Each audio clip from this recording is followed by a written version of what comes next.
There's a thin line between good and bad. I walk that line every single day. When I stray from it, people die. My name is Bruce Banner, and this is me. I'm not a person anymore. I'm the Hulk. I did this to myself, all in the name of science. This is me, and all that I've become. I'm a big, green time bomb, and I'm ticking. Hi, this is Jeremy Dunham, Editor-in-Chief of IG and PlayStation, and today I get to talk to you about the Hulk, I should say the Incredible Hulk Ultimate Destruction, which is without a doubt the best Hulk game that I've ever played. And I'm not just saying that because it's a cool action game and I don't play a lot of Hulk games. It's because I'm a true fan of the series. I've been reading the comics since the 1970s, have always been a big fan of the series, and was really looking forward to this game. And I had a legitimate reason to, because it's pretty much everything that I've always wanted in an Incredible Hulk game. Now, when I say that it's everything that I've been looking for in an Incredible Hulk game, that means that it's exactly what a Hulk game should be, and that it's very open, it's large, you can explore just about any part of the environment that you're in, and you can smash absolutely everything that gets in your way. So instead of the last game that you might remember from Vivendi in 2003, was a similar idea of being able to smash wherever you want. It was a lot more enclosed and very linear in its path. This time the concept is about exploring the entire city, only rather than really exploring it, it's more about demolishing it into little bits. I think one of its greatest features is the fact that it's just absolutely full of different maneuvers. There's over 70, 80 plus moves that you can choose from, and they range anywhere from your basic punches and kicks to more advanced things such as grabbing onto aircraft and wrestling to the ground in big circles. There are other sections of the game where you can also grab a truck and break it over your head and sneak around on it, kind of like Solid Snake did in Metal Gear when he was using the cardboard boxes in disguise.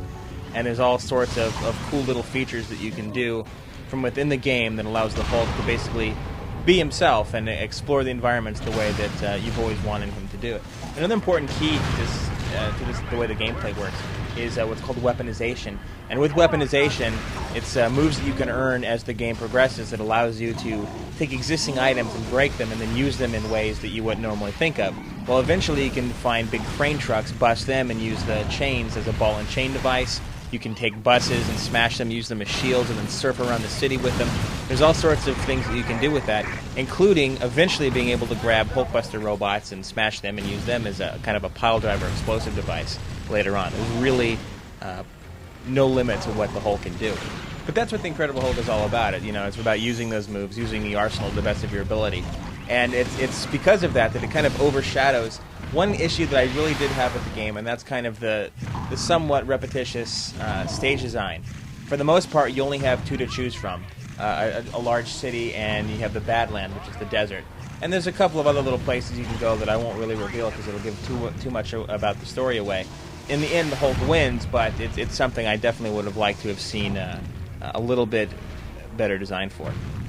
Luckily, the enemies in the boss fights are pretty hardcore. The AI of your typical enemy isn't incredibly smart, but it is aggressive to the point where it's going to push you and force you to constantly test yourself, especially on the higher difficulty settings. And so you're going to run into everyone from Hulkbuster robots, you might remember them, to typical cops, SWAT members, rocket launcher guys, tanks. There's all sorts of things you can fight and go up against, and eventually even giant mech robots and entire armies, Harrier jets, helicopters, all sorts of things that really put your powers to the test, and you'll be able to use special attacks and the arsenal I mentioned earlier in order to combat them. But it's the boss levels themselves that really kind of stand out for me. They're really on the same level as God of War or Devil May Cry 3, which came out earlier this year, in the fact that they're very tough, very well thought out, and they're going to challenge you constantly. I really like the fact that there is such a wide variety of boss fights and creativity with them, and I think there's a lot to be said for that.